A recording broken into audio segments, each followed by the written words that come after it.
21শে জানুয়ারি রবিবার শীতের সকালে ফোর্ট উইলিয়ামে ভিনটেজ ও ক্লাসিক কার র্যালির আয়োজন করেছিল দ্য স্টেটসম্যান।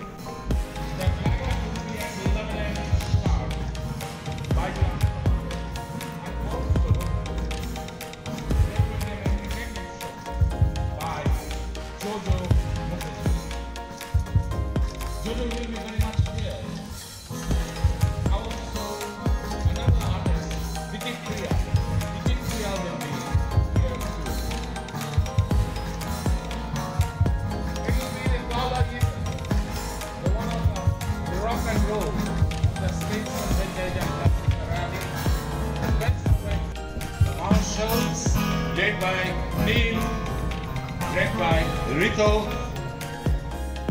1964 সালে শুরু হয়েছিল এই র্যালি। এটি ভারতের প্রথম ভিনটেজ কার র্যালি। একটা সময় প্রাচীন দুষ্প্রাপ্য গাড়ি বিদেশে চালানো হয়ে যেত। তা রুখতেই কলকাতায় ভিনটেজ ও ক্লাসিক কার র্যালি শুরু করে দ্য স্টেটসম্যান।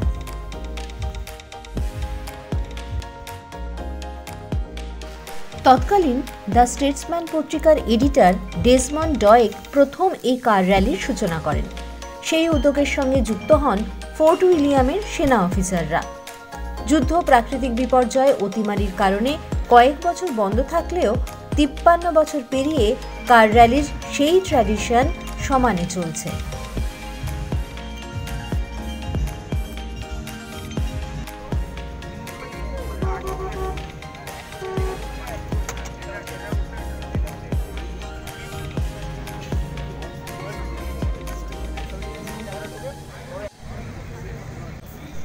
পুরনো দিনের Mercedes, Rolls Royce, Ambassador, Fiat, Standard, হেরাল্ডের মতো ক্লাসিক গাড়িগুলি এই র্যালিতে অংশ নেয়।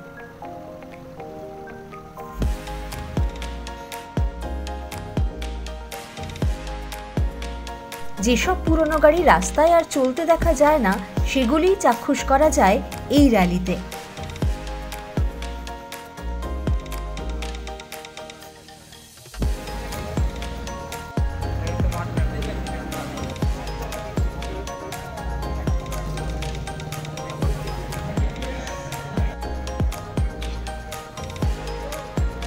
শুধু 4 চাকার গাড়িই নয়, দ্য স্টেটসম্যান আয়োজিত এই র্যালিতে অংশ নেয় 100 বছরের পুরনো panther slope motorcycle, Italian Vespa মডেলের বাইকও।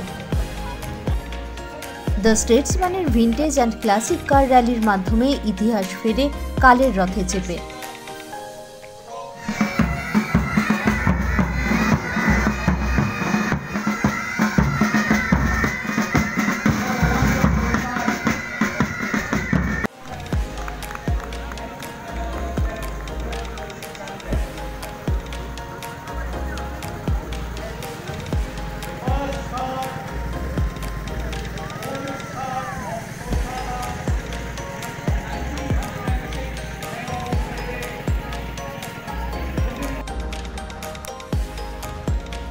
বর্তমানে দাঁড়িয়ে অতীতকে দুচোখ ভরে দেখার সুযোগ হয় দ্য স্টেটসম্যান আয়োজিত এই ভিনটেজ অ্যান্ড ক্লাসিক কার র্যালিতে।